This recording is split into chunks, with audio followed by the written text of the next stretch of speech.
Si tu es aujourd'hui un indépendant, un solopreneur et que tu souhaites augmenter le nombre de rendez-vous sur ton agenda, regarde attentivement ce que je vais te dévoiler dans cette vidéo puisqu'on va parler de setting. En 2025, le monde a changé. Les règles marketing également changent et le setting, c'est aujourd'hui une compétence en tant que dirigeant que tu dois absolument avoir pour pouvoir ensuite recruter les bonnes personnes, les bons setters parce que c'est un game changer. Le setting, c'est tout un art, tu vas voir. Et si tu le maîtrises parfaitement, ça peut littéralement propulser ton activité. J'en sais quelque chose puisque aujourd'hui, je génère des dizaines de milliers d'euros grâce à mes équipes de setters. Néanmoins, je te le dis tout de suite, dans le setting, il y a beaucoup d'écoles qui proposent du setting et la plupart sont des branquignoles, c'est-à-dire qu'ils sortent des écoles, ils savent à peine écrire 2 messages ou du moins ils n'ont pas compris la subtilité du setting que je vais t'expliquer tout au long de cette vidéo. Et je te le dis encore une fois, cette vidéo c'est une masterclass, c'est un guide complet que tu pourras même envoyer à tes équipes pour qu'ils puissent se former. Allez, assez parlé, on passe de l'autre côté. D'ailleurs, je vous le dis, cette présentation, vous pourrez la télécharger dans ma communauté sur Circle du Perchoir et vous pourrez retrouver le lien dans la description de cette vidéo. Alors, quel est l'avantage aujourd'hui du setting? Donc, le setting, c'est l'art d'aller engager des gens et de faire de la conversation via des messageries privées. On verra qu'il y a plusieurs types de setting dans quelques instants. Et ça, c'est tout un art. C'est l'art de la tchatch, mais pas n'importe comment. Donc, l'avantage du setting aujourd'hui et pourquoi vous devez le mettre en place, c'est que quand il y a un input, c'est lié à l'output. C'est-à-dire qu'en fonction des actions que vous allez mettre en place, en fonction des conversations que vous allez démarrer chaque jour, chaque semaine, chaque mois, il y a derrière des calculs mathématiques qui font que vous allez obligatoirement, si vous suivez ce que j'ai à vous dire dans cette vidéo, des résultats. C'est-à-dire que c'est très lié. Alors que quand, par exemple, on fait une vidéo sur YouTube ou une vidéo sur Instagram, on n'est pas sûr du résultat. C'est ça l'idée. Alors que sur le setting, c'est vous engagez 50 conversations par jour, vous savez qu'à la fin du mois, vous pouvez générer via du reverse engineering, 10 rendez-vous, on va dire, par mois. C'est mathématique. C'est très facile à mettre en place. Mais qui dit facile à mettre en place dit qu'il y a des concurrents, qu'il y a beaucoup de confrères et que tout se joue dans les subtilités, dans les détails. Et c'est un effet de levier via le recrutement. Aujourd'hui, si vous avez déjà mis en place du setting par vous-même et que vous générez, disons, 5 rendez-vous, vous pouvez le dupliquer à travers le recrutement de setters et démultiplier votre nombre de rendez-vous. Vous allez voir, c'est tout mathématique. Ensuite, ce que vous devez savoir, c'est qu'aujourd'hui, il y a 2 types de setting. Il y a ce que j'appelle le setting inbound et le setting outbound. Le setting inbound, c'est lié, on va dire, au prospect tiède. C'est-à-dire que vous rentrez en communication sur des personnes qui ont montré un signe d'intérêt. Par exemple, qui ont liké un post, qui ont mis un commentaire, qui se sont inscrits à un aimant à prospect où ils ont par exemple mis leur numéro. Et là, en fait, le rôle du setter inbound, c'est qu'il va devoir interagir et rentrer en contact via la conversation. Ça peut être sur Messenger, ça peut être sur le canal LinkedIn, ça peut être via WhatsApp, sur Instagram, etc., via des DM, mais aussi le setter inbound peut avoir la faculté d'appeler une personne pour la préqualifier. Dans un but, le setting, c'est d'envoyer un rendez-vous qualifié au closer. C'est ça l'objectif du setter. En gros, moi, je suis le closer, disons, je suis Ibrahimovic, et le setter, c'est Pirlo. Bon, on connaissait peut-être pas Pirlo, chez l'ancienne génération, mais qui va me faire une belle passe sur la tête. Et moi, s'il est ultra qualifié, j'ai juste à mettre la tête et je vous fais une lucarne directe. C'est ça le but d'un setter, c'est de qualifier et de permettre au closer de marquer le but. Donc, on est dans le réchauffage d'une audience. Et je vous le dis, la plupart des écoles aujourd'hui forment surtout, parce que j'ai quand même bien sondé le marché, travaillent surtout sur le setting inbound. L'outbound est moins maîtrisé. Et c'est pour cette raison qu'on peut faire appel aussi dans le jargon à des SDR, ou à des business développeurs qui vont plus maîtriser cette partie outbound. Mais on en reparlera un peu plus tard. 4 types de prospects. Il y a les premiers prospects, ce que j'appelle, ce sont les touristes. Bon, C'est-à-dire, ils sont curieux, voilà, ils vont peut-être vous voir, mettre un petit like, mais ils en ont rien à carrer de votre gueule. Bon, en gros, hein, je vous le dis. Ensuite, nous, ce qui va nous intéresser, eh bien, c'est les prospects froids. Et on peut voir, en termes de température, il y a une importance. Les touristes sont les plus froids. Et ceux qui ne vous connaissent pas, sont encore plus froids. Et l'idée, c'est de les faire chauffer, les faire monter en température. Comment? Eh bien, déjà, à travers, à la base, notre contenu. Le setting, je vous le dis, va avec le contenu. C'est mieux d'en faire ou d'avoir de la valeur. C'est-à-dire, il faut montrer ce que vous faites. Ça peut être via des ads également. Donc, vous pouvez aussi créer des aimants à prospects, voire les réchauffer via des groupes privés. Et l'idée, eh bien, c'est de les faire passer de prospects froids à des prospects tièdes. Et comment les faire passer de froid à tiède à chaud? C'est bien évidemment, je vous le répète, via du contenu que vous allez publier, mais aussi et surtout via l'art de la conversation en DM. Et oui, parce qu'on perd beaucoup de ventes, je vous le dis, beaucoup de rendez-vous avec des gens qui vous mettent des petits likes, des gens qui vous montrent des signes d'intérêt et avec qui on n'interagit pas. Et croyez-moi, il y a des gens, on se dit, ouais, ben non, lui, il en a rien à carrer, il s'intéresse peut-être pas à ce que je fais, mais bien au contraire. En fait, il faut juste creuser avec les gens. Il faut avancer, converser. Et en fait, il faut, identifier les intérêts. Comme sur LinkedIn, un intérêt, ça peut être une visite du profil LinkedIn. C'est un intérêt. Et pour moi, dans mes stratégies, c'est une manière d'engager les conversations. Ça peut être un commentaire, ça peut être un ajout, une acceptation de connexion, etc., etc. Ensuite, alors là, ouvrez bien grand vos oreilles. L'approche par message. C'est une masterclass que je vous donne. Là, la première chose à faire, c'est déjà d'avoir un icebreaker. Sans IA, et moi, je vous invite à ultra personnaliser vos approches. Parce que le setting, c'est pas envoyer, je vous le dis, des messages de prospection. Sinon, on recrute, on prend la grosse machine sur LinkedIn, Wallaxy, on crée des messages personnalisés et ça nous coûtera moins cher. Non, un setting, donc un setter, donc un vrai humain derrière, c'est quelqu'un qui a le sens de la personnalisation. Et croyez-moi que ça change tout. Et d'ailleurs, j'ai une phrase, vous pouvez la noter, c'est, les bonnes impressions sont toujours les bonnes, surtout quand elles sont mauvaises. Et on n'a pas, je vous le dis aujourd'hui, via les conversations, une deuxième chance de faire bonne impression. C'est-à-dire que vous devez soigner votre première approche. Donc, vous devez trouver un icebreaker. Et d'ailleurs, dans le groupe School que vous allez pouvoir rejoindre, dans la description, je vous mettrai, des exemples d'icebreakers qui ont super bien marché pour moi, à adapter bien évidemment. Alors moi, j'utilise l'humour parce que ça fait partie de mes attributs et de mon image de marque. Mais si une personne voit que c'est un message fait par l'IA, vous êtes réglé, vous êtes mort, direction dans votre lit superposé. Donc, j'insiste vraiment là-dessus parce que c'est très important.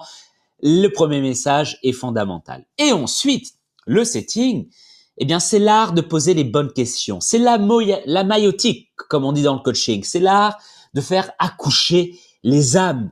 Et on est dans cet objectif-là. Et les 4 As, c'est quoi? C'est tout simplement, moi je fais ça sous forme de jeu, au moins on arrive à comprendre. C'est avant d'envoyer un message, un lead au closer ou à vous-même, vous devez le préqualifier. Et les As permet de faire ça. Donc, les As, c'est quoi? C'est déjà dans la conversation, et on va avoir des types de questions à poser, bien évidemment, je vous laisse pas comme ça dans quelques instants. C'est déjà de connaître la problématique. C'est de connaître la situation actuelle de la personne dans la globalité. C'est aussi de connaître son objectif. Moi, j'aide les solopreneurs à obtenir leur premier client et également les solopreneurs à scaler à plus de 20K, voire 30K par mois. Et imaginons que j'ai un solopreneur qui ne souhaite pas scaler dans son objectif, je vais pas lui proposer la suite. Vous voyez ce que je veux dire? L'objectif est ultra important. Et ensuite, le dernier, c'est pourquoi pas tout seul. En gros, c'est est-ce que c'est urgent et important pour lui? Est-ce qu'il y a une urgence? Est-ce qu'il souffre assez? Forcément. Sinon, si vous envoyez ou si vous préqualifiez quelqu'un comme ça et que vous l'envoyez en rendez-vous, ça risque pas de se transformer forcément en vente. Donc là, je vous donne des exemples de questions à poser. Bien évidemment, il faut une structure et d'ailleurs moi je cadre mes setters. Il y a des archétypes, des branches dans lesquelles on peut aller en fonction des réponses et où on va les chercher également. Mais après, il y a des questions parce qu'on peut se sentir bloqué. Parfois, c'est pas évident le setting, hein, je vous le dis, c'est loin d'être évident. Très peu de personnes le maîtrisent parfaitement aujourd'hui en France. Très peu. Qu'est-ce que vous recherchez en ce moment? Ce sont des questions ouvertes. Quels sont tes objectifs? Qu'est-ce que tu veux atteindre? Est-ce que tu souhaites l'atteindre rapidement ou est-ce que tu as le temps? Quels sont tes défis, tes obstacles, tes problématiques? Alors là, c'est juste des exemples. Vous devez les formuler. Ça doit être fluide et naturel. Et c'est là la subtilité. Comment t'imagines ta situation? Si on travaille ensemble, quels seraient tes objectifs? Qu'est-ce que tu refuses absolument de faire? Comment ça se passe pour toi? Etc., etc. Et une fois que vous avez identifié ces 4 axes, et on verra que dans le setting, il y a l'organisation qui est à mon sens indispensable, eh bien, vous pouvez faire ce que j'appelle un récap et une transition vers la permission. Donc là, généralement, dès qu'on a récolté les petites infos qui peuvent prendre quelques jours comme plusieurs mois, et oui, en fonction du profil de la personne et des réponses. C'est ça le setting. C'est pour ça qu'il faut être organisé. Et là, généralement, à ce niveau-là, on dit « Ok, donc pour résumer, si j'ai bien compris, Jacouille, tu as ce type de problématique et tu souhaites atteindre tel type de résultat. C'est bien ça ?» On attend son « oui ».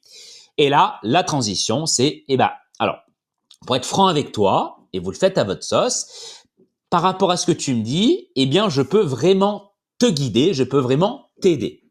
Donc, si tu es d'accord, soit je te propose un plan d'action, ou soit je te propose le principe, eh bien, qu'on se fasse une rapide visio afin de creuser et que je te montre comment je peux t'aider à travers un plan d'action. Est-ce que tu es d'accord? Oui? Ok, eh bien, voici le lien pour réserver ton rendez-vous. C'est un exemple de transition. Eh bien, l'étape 4, parce que, eh bien, ce que vous devez savoir, c'est que le setting peut se faire entièrement par conversation. J'ai une head of setter qui a vendu pendant très longtemps sans faire un seul appel de closing. Il y a aussi ça, parce qu'elle est excellente. Et en fait, elle envoie juste un lien et après, la personne regarde la page de présentation et ensuite, elle fait le suivi. Mais pas un seul appel. Moi, aujourd'hui, j'utilise les appels de closing. Donc moi, l'idée, c'est de générer des rendez-vous qualifiés et c'est dans 90% des cas, eh bien, votre objectif. Et ensuite, je vais vous dire que l'étape 3, l'étape 4, là, on parle de closing. Là, ça se fait durant la phase de closing, mais vous pouvez le faire encore une fois à l'écrit. Et l'étape 5, eh bien, je vous le dis, ce n'est pas terminé. Si la personne n'a pas signé, déjà, vous refixez, on est dans le closing, toujours un deuxième rendez-vous, ça c'est la base. Et si elle n'a pas signé, eh bien, vous vous mettez, et notez bien ça, un rappel chaque mois, parce que derrière chaque nom se cache un oui. Je répète, derrière chaque nom se cache un oui. Et je vous le dis, une personne qui vous dit non en phase de closing, en rendez-vous, c'est une personne que vous allez rattraper après en setting, prendre eh bien, des nouvelles chaque mois. Chaque mois, vous devez avoir dans votre agenda un rappel pour la relancer, la relancer. Voilà, alors comment ça se passe pour toi? Ah bah tiens, voici, j'ai créé une nouvelle petite vidéo. Tiens, par rapport à ce que tu m'avais dit, ta problématique, je pense que ça peut t'intéresser. Hop, on reprend le contact, on lâche rien, pique-bulle. Mais avec subtilité. Et d'ailleurs, une dernière chose, on va voir les règles du setting. Très important. Pour pas que vous passiez, eh bien, pour des pigeonneaux. Hein. Ça, c'est très important parce que je vous le dis, je reçois aussi plein de messages tous les jours dans mes conversations sur LinkedIn. Le niveau est catastrophique. Donc, la bonne nouvelle, c'est que vous pouvez élever le niveau. Et c'est d'ailleurs le but de cette vidéo. Donc, déjà, toujours écouter son interlocuteur. Et dans la messagerie, vous devez, répondre. Donc, généralement, quand il vous répond, vous devez répondre. Et ensuite, dans un deuxième message, posez la question et pas faire tout d'un seul bloc. C'est une conversation, comme quand vous écrivez à un ami finalement. C'est comme si vous écriviez à votre mère, à votre sœur. C'est des DM, c'est de la conversation. Encore une fois, ce n'est pas des messages de prospection avec des gros pavés. C'est de la conversation. Ensuite, dans le setting, il n'y a pas de supposition hâtive. Donc, s'il y a quelqu'un qui répond un smiley ou un point où il est froid, déjà, c'est parce qu'il faut le réchauffer, c'est tout à fait normal. Ou s'il vous met des vents, pas de supposition hâtive. Et au contraire, vous dites pas c'est un connard, c'est un con, il va se faire foutre. Non, pas de supposition. Et je l'ai fait, hein, je vous le dis, hein, j'ai fait du setting pendant de nombreuses années. Bon, mais utilisez plutôt, quand vous êtes bloqué, Voilà, alors j'ai l'impression que ce n'est peut-être pas le bon moment pour toi. Je crois que, si j'ai bien compris, nanana, nanana, et ça marche très bien. J'ai l'impression, ou par exemple la vidéo que je vais t'envoyer, je pense que cela pourrait être intéressant. Vous voyez ce que je veux dire? C'est tout dans la formulation. L'objectif, encore une fois, du setting, c'est de réchauffer petit à petit la personne et de la faire monter en température. Alors oui, c'est dégueulasse dit comme ça, mais en gros, dit autrement, c'est d'élever le niveau de confiance. Il faut jamais lever les objections en setting dans les conversations. C'est pas non, t'as tort, t'as faux sur toute la ligne. Non. Et ni essayer de convaincre. On est là pour écouter, envoyer des messages et l'idée est d'éduquer le marché. C'est pour ça qu'il faut avoir des pièces de contenu, des vidéos, des posts que vous faites sur LinkedIn ou Insta que vous pouvez leur envoyer, voire même les taguer pour lever les objections à travers le contenu de valeur. Ça marche beaucoup mieux que dire ferme ta gueule, t'as tort, moi j'ai raison, vas-y c'est comme ça. Non, ça marche pas parce que vous allez les braquer, surtout dans les conversations. Donc on envoie toujours du contenu, des aimants à prospects, on tag pour les faire réchauffer.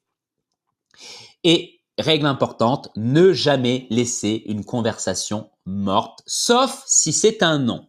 Si c'est un non, vous laissez et vous relancerez peut-être un peu plus tard, bien évidemment, parce que derrière chaque non se cache un oui. Mais si une personne a répondu, c'est interdit et que vous devez répondre, vous ne devez pas laisser une conversation plus de 24 heures dans le vide. Sinon, c'est game over. Il faut garder la réchauffe. C'est la marmite. Il faut garder le feu réchauffé. C'est ça que je veux dire. Et ça, on va voir après, ça passe par une organisation aux petits oignons, via une pipeline. L'organisation, c'est 80% du setting. Je vous le dis, j'ai travaillé avec beaucoup de setters, je fais des dizaines de recrutements chaque mois et je peux voir des setters très talentueux dans l'approche, mais qui flinguent leurs résultats parce qu'ils sont pas carrés. Le setting, c'est très routinier. Il faut installer des routines. Et ce que vous devez savoir, c'est que pour avoir un rendez-vous, vous devez multiplier les points de contact. C'est très important. Et toujours garder des questions ouvertes pour les relancer. Quel type de conseil, par exemple, tu aimerais recevoir en ce moment? Comment ça se passe pour toi en ce moment? Etc., etc. Deuxième chose, sur des prospects froids, quand vous faites une approche, moi, je vous invite à faire une seule relance. En gros, un jour plus tard, 48 heures plus tard. Et après, on ne touche à rien. Sinon, ça s'appelle harceler les gens. Et pour ma part, je suis contre ça. Ça me gonfle et vous risquez de vous faire bloquer et d'envoyer un mauvais signal, par exemple, sur LinkedIn. Par contre, sur des gens plus réchauffés, oui, on relance. Mais sur des gens froids, une relance, pas plus. C'est le conseil que je vous donne en tout cas. Ensuite, je vous l'ai dit, il y a deux méthodes en setting. Il y a vendre avec les appels, le closing. Donc, appel 1, on peut faire de la qualification ou qualifier via les DM, via la conversation et faire tout simplement un appel de closing. C'est ce que je fais moi aujourd'hui sur du trafic froid également et je fais le closing. Et ensuite, il y a vente sans appel comme faisait ma head of setter où là, c'est un tout petit peu plus long, mais pas besoin de closer.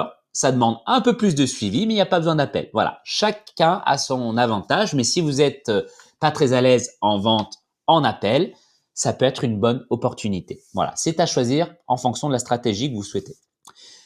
Je vous l'ai dit, la gestion de votre pipeline, l'organisation, c'est 80% de votre réussite. D'ailleurs, dites-le moi dans les commentaires, je pourrais faire une vidéo sur des outils que je recommande pour le setting. Il y en a plusieurs.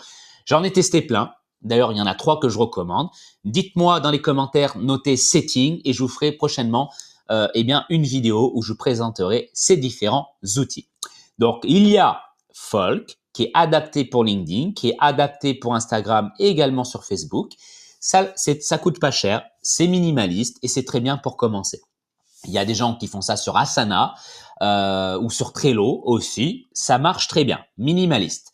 C'est pas l'outil qui fait la différence, je vous le dis, c'est l'organisation. Il faut juste simplement avoir quelque chose qui fonctionne bien.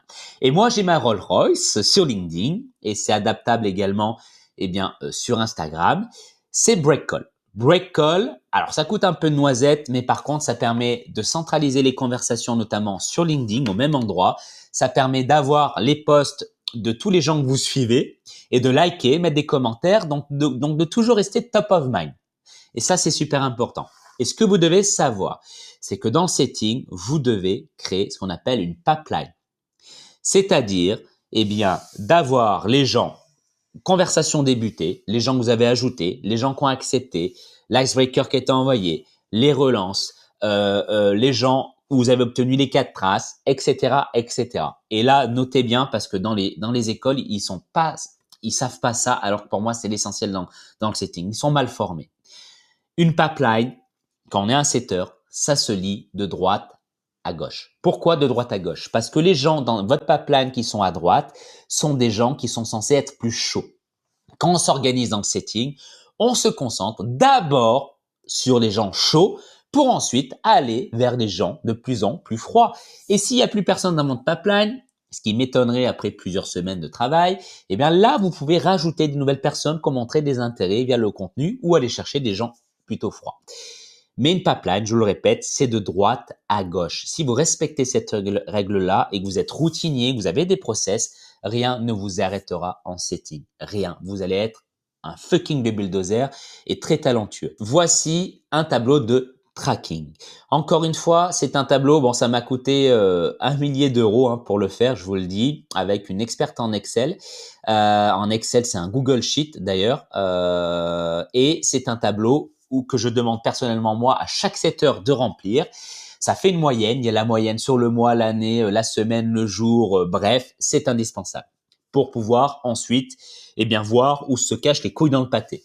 Donc là, à travers ce tableau-là, moi, je sais où ça pêche. Je sais si l'icebreaker a pas été bon, s'il faut le changer, si dans la relation, dans la conversation et la recherche des 4 traces, si il y a eu des choses peut-être à affiner. Et pour ma part, j'ai 5 setters, donc ça permet de savoir chaque setter qu'est-ce qu'il doit travailler avec ma head of setter. Et c'est fondamental. Vous devez vous créer une routine. Et d'ailleurs, je vous fais un cadeau. Si vous voulez, ce tableau, vous pouvez mettre un petit j'aime, ça me fera très plaisir. Partagez aussi cette vidéo et me mettre un petit commentaire également et rejoindre ma communauté et vous l'aurez gratuitement. Pour terminer, je vous montre, je vous aurai aussi ce tableau dans la communauté sur Circle, le perchoir. C'est le tableau de l'ingénierie inversée. C'est super important. Aujourd'hui, vous devez connaître votre chiffre. Vous visez 5 000 euros, 10 000 euros, 20 000 euros de chiffre d'affaires. Très bien. Calculez votre panier moyen.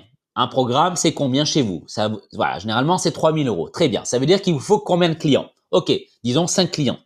Ok, pour obtenir 5 clients, combien faut-il? Envoyer 2 messages chaque jour. Et en fonction du nombre de messages envoyés chaque jour, vous allez savoir combien il vous faut de setters. C'est ça le reverse engineering. Et c'est pour ça que c'est ultra puissant et que chaque setter qui rentre chez moi, connaît les chiffres. On sait à combien on convertit, on sait combien on a besoin de messages à envoyer chaque jour. Et après, on fait confiance au process. Je vous l'ai dit, le setting, c'est très mathématique. C'est input, output égale résultat. Et s'il n'y a pas le résultat que vous avez fixé, c'est qu'il y a une couille dans le pâté et c'est l'entrepreneuriat. Il faut améliorer ensuite l'ensemble de la procédure. Voilà en gros en ce qui concerne le setting. Et ensuite, je vais vous parler de recrutement. Donc, je vous conseille toujours de le faire déjà par vous-même, de vous former et de pratiquer. Et venez rejoindre ma communauté encore une fois parce qu'on vous apprend à le faire. Et ensuite, je vous invite à déléguer, encore une fois, parce que c'est un effet de levier. Et pour le déléguer, ça ne se fait pas n'importe comment. Je vois beaucoup d'erreurs sur le marché et des clients que j'accompagne, c'est « ouais, j'ai recruté mon setter, bon bah allez, je vais voir rendez-vous, on se voit l'année prochaine ». Ça marche pas comme ça. Il faut les cadrer, les équipes. Ça reste des commerciaux. Donc moi, j'ai créé une VHL. Vous pouvez d'ailleurs la retrouver, je vous mettrai le lien comme exemple. Et d'ailleurs, si aujourd'hui vous regardez cette vidéo et que vous êtes un setter, vous êtes formé, postulez. Postulez, vous aurez le lien dans la description en dessous de cette vidéo. Et là, vous allez tomber sur ma VHL où j'explique pourquoi c'est important de me rejoindre. Je vends en fait. Je vends pour avoir les meilleurs talents. Et ensuite, il y a un petit bouton sur candidater avec un questionnaire où vous allez devoir m'envoyer une petite vidéo de 2 petites minutes. Et ensuite, ou pas, on aura un entretien en fonction de votre vidéo, comment vous présentez, puisque j'ai fait aujourd'hui de nombreuses formations, ça fait partie de mes compétences, du profiling, c'est-à-dire l'analyse comportementale et je peux voir en amont, après il faut que je creuse en entretien, c'est pas toujours aussi évident, le profil des personnes et en fonction de ce dont j'ai besoin. Et moi, les profils que je recherche sont souvent des gens empathiques, mais aussi des compétiteurs, les 2 et les 3 dans l'énéagramme. On appelle les gagnants, qui aiment l'esprit de compétition. Et si vous êtes comme ça, je vous invite à postuler. Alors, ensuite, il faut des structures, il faut créer des SOP, avoir un système de rémunération également, qui peut être lié uniquement au pourcentage. Il peut avoir aussi un fixe, ça dépend également, et également des trainings chaque semaine. C'est important. Au début, si vous êtes tout seul, ça va. Mais pour ma part, j'ai une head of setter pour les faire monter en compétences, c'est indispensable. Je vous ai donné l'ensemble des bases en ce qui concerne le setting. Donc encore une fois, je vous remercie pour avoir visionné cette vidéo. Et si aujourd'hui, vous faites partie des indépendants, des solopreneurs qui souhaitent aller chercher leurs premiers clients, avoir plus de rendez-vous sur leur agenda, voire même scaler votre activité, je vous invite à prendre un petit rendez-vous avec moi. Vous trouvez le lien dans les commentaires. Ce sera l'occasion, c'est sans engagement rien, de discuter ensemble de votre business, voir où sont les effets de levier, de parler du recrutement de vos setters, de setting bien évidemment. Donc le lien est en dessous de la vidéo. Prenez rendez-vous avec moi, c'est à l'heure où je vous parle, toujours moi qui fais les rendez-vous. Ça va peut-être pas durer, ce sera le dernier job dans lequel je me vire. Et ensuite, on pourra échanger et voir de quoi il en est. Allez, je vous dis à très vite, prenez soin de vous et surtout, bourgeonnez d'audace.